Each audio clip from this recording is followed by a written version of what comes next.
Hey guys, how's it going? Welcome back, and welcome to the 2240 hammer mod.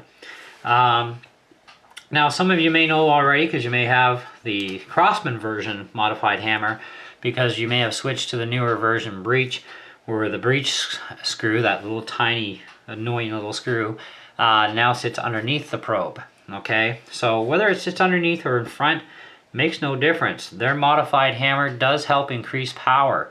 So that's a good point.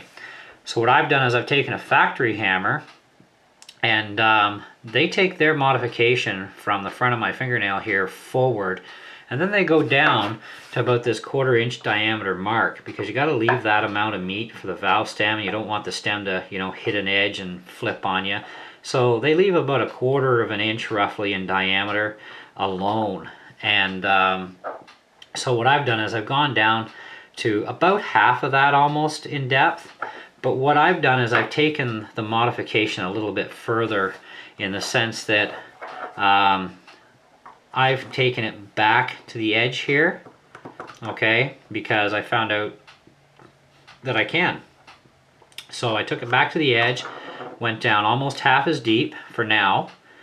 I've taken another slice off the side here, same thing, and off this side, same thing, okay? So you get this sort of a look going on. Now I've done this freehand, so I actually have a little bit of extra meat here, and I got a little bit of fine tuning yet to do on there. But for now, this, I want to try it the way it is, because it does give me a little bit of extra weight instead of removing a little bit too much extra.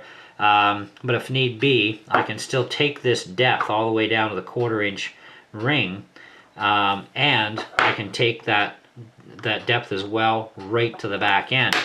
Because if you put your hammer spring in and go against the thumb here, just let it sit there, don't push in on it, but just put your thumbnail against the back end, and then put your thumbnail to the back end here. You see you've got a lot of space left over in the front area, so you can go right to this edge and take that down to the same depth of coming to the 1/4 inch ring, and remove a lot more weight. But only remove what you need. So for my purposes, I've only taken out as much as I have, and I still may need to take more, but at least knowing that I can take a lot more out, that's really handy. So I can really get this down more, fine tune this little area a bit more too. These little shoulder areas, I don't want to make them too much thinner in width. I want to try and keep them as even as I can. So this is all done freehand, okay, with a Dremel, and it's not a bad job. Now with the whole area in here, basically it's the diameter of the spring that you've got to leave from the deepest crevice away. Leave that amount and you'll be doing good. Now the lighter the hammer, it changes your timing, right? So the more you can do to change your timing, the better. Now about this offset here, just in case you're curious, has no effect over the hammer. It's still concentric, okay? It's not, you know, warping or anything. So don't worry about that if you don't get it perfectly lined up. Hey, freehand you can only get so close, right? And you can fine tune later. Now as far as the top end of this thing goes, I would stay about 5/30 seconds away from the outer edge of where your hammer pin sets. Okay, and you're gonna have to watch the depth in here because of your thickness of your steel. You don't have a lot of thick wall there. So where I've started to go here initially, what I'm first going to do, if I need to lighten it more, I'll stick with this depth and get this to the same depth. Okay, this one here, that'll all be consistent in the same depth, consistent, same depth, and consistent, same depth.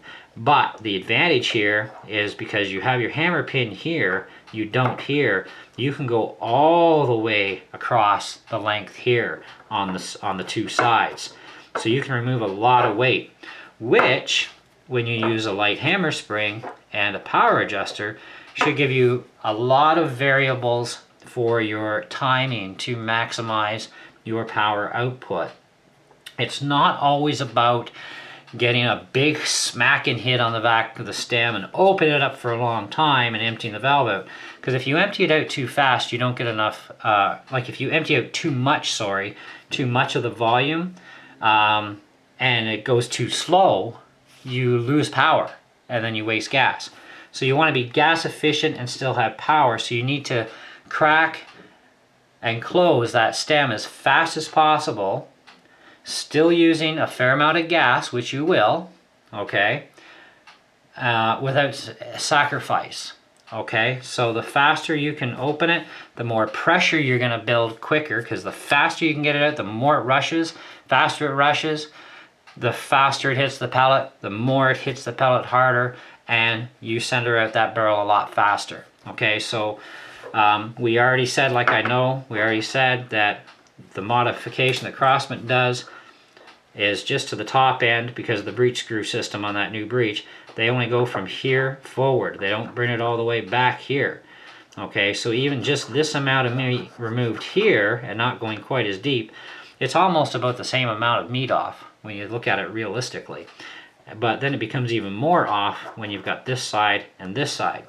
Your bottom side here is the critical side. Okay, this is why you've got to watch how fat of a Dremel stone you use. I use one that's, I'd have to actually give you an exact measurement of it, but it's definitely under ½ an inch.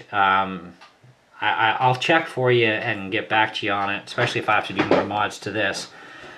But the diameter of the stone, you don't want it too fat, because you don't want to create too wide of a cross section, because you want to keep as much meat under here as possible.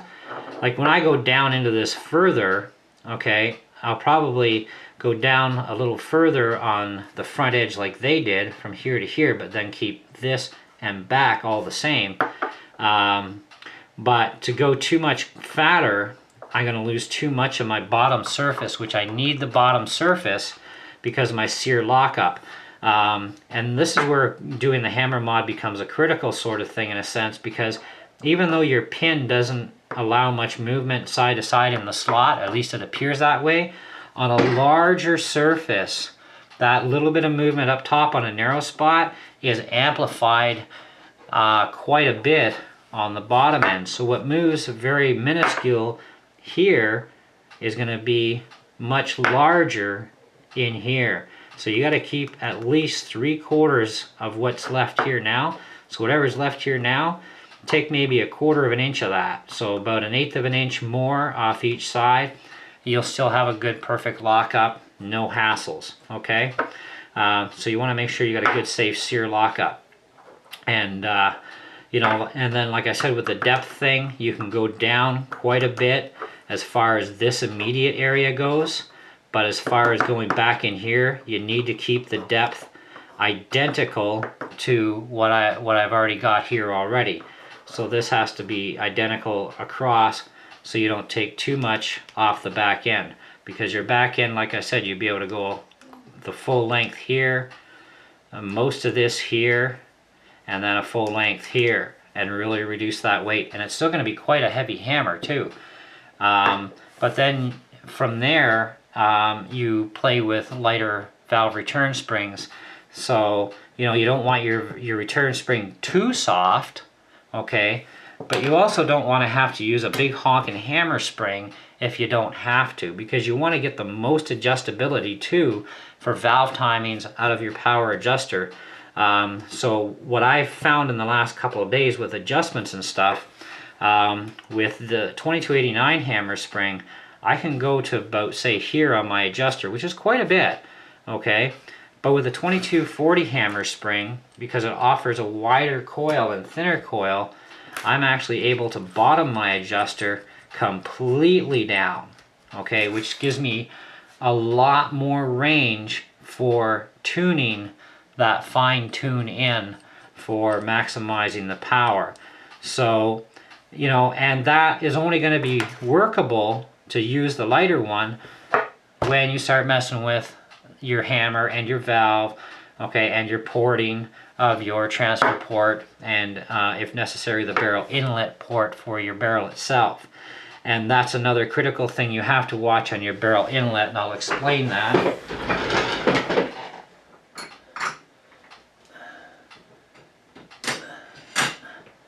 Now this is a 24-inch barrel, and I'll just get my, there's my transfer port.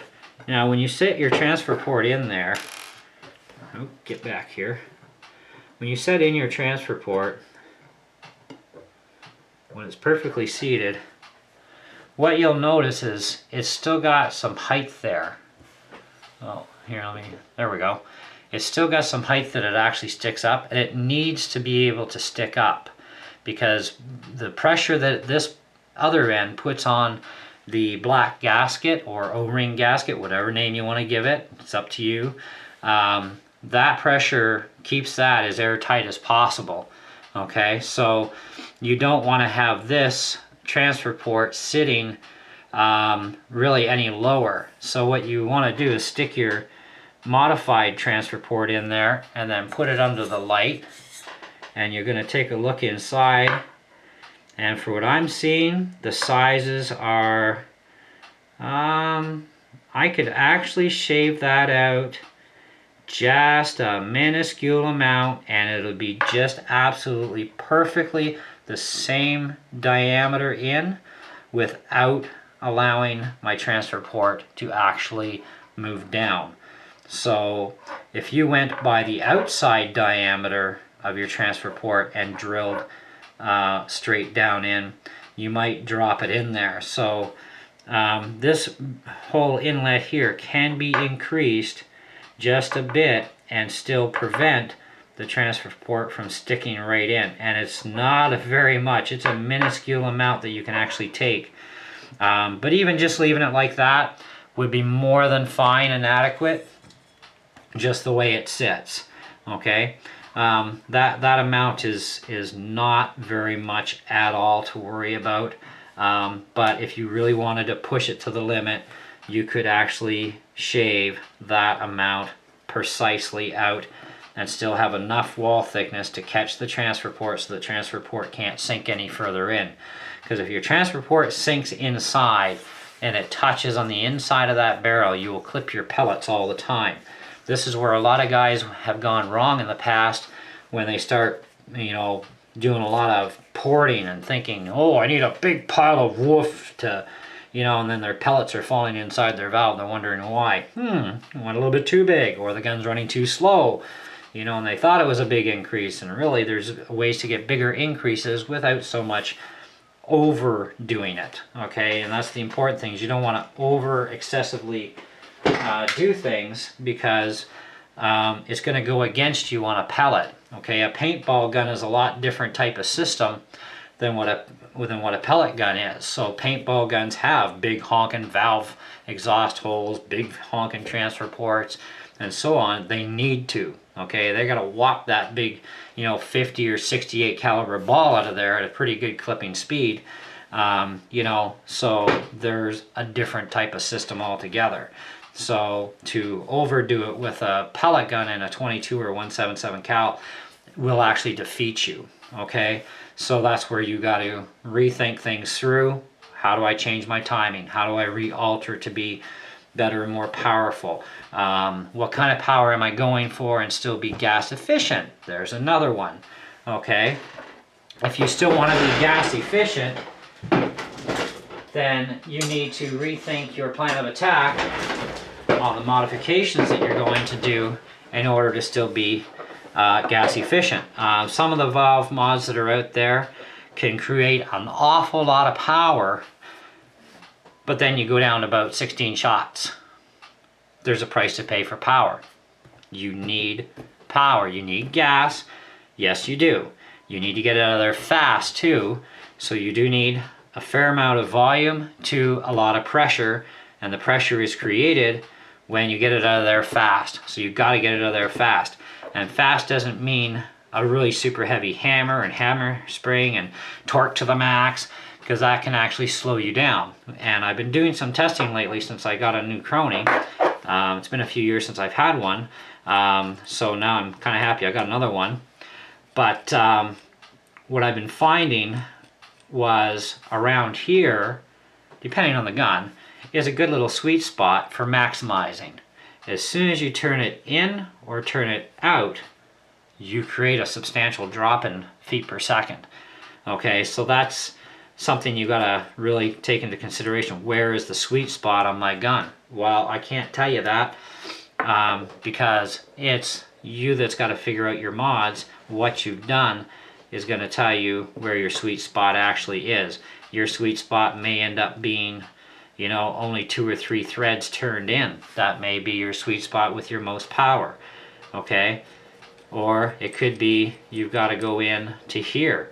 Well, to get into here, to this depth, with this length of screw, with this adjuster, you have to use a 2240 hammer spring to get that deep in, because a 2289 hammer spring is only going to allow you to turn this particular adjuster this far, and then it won't cock. So if you still want to have more travel, then you've got to switch back to the 2240 hammer spring. Then, okay, what's your hammer like right now? Do you have the Crosman modified version hammer? Do you have a stock hammer? Or have you modified like I've done to reduce an awful lot of weight? So these are all changes that change all the variables, all the valve timings, you know, to get the most out of your gun and the most amount of shot count too. The less gas you can use overall and produce the most maximum amount of power is going to get you the most shots per bottle. The more gas you use, period, regardless, you're going to lose shot count.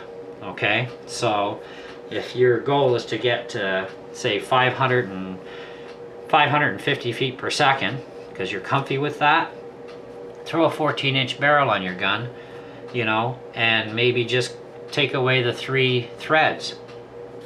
You know, you might even get 580 feet per second because of the 3 threads being gone, and not change anything else. Putting on a steel breech does not increase feet per second. Okay, I've never seen an increase myself yet. If there is one, it's a hiccup. Okay, but I've never honestly seen a difference between the plastic stock breech and the steel breech, as far as the steel breech creating more FPS. It looks nicer, it ups the quality of your gun, it ups the value of your gun, allows the mounting of optics, okay, and it's going to last for virtually forever compared to a plastic breech. Okay, so, you know, the steel breeches are nice to have. So anyway, that's the story on the hammer mod. So you can try this yourself, use a Dremel. That's all I did, and I threw it actually just into my vise. Made sure that this was as dead centered as possible with the equal amount of meat on each side. And then I eyeballed it as best as I could and started carving in. And you know, if I do need to carve in more, then I can also, you know, reduce this width, which really isn't that much. I'm only out by maybe about 7th thou, which is not very much. So not a big issue there. And like I said, it's not going to affect anything. So right now I'm not too worried about that. I want to see where it sits and what actual performance level that actually gives in the end. So anyway, thanks for watching, and we'll see you on the next video, guys.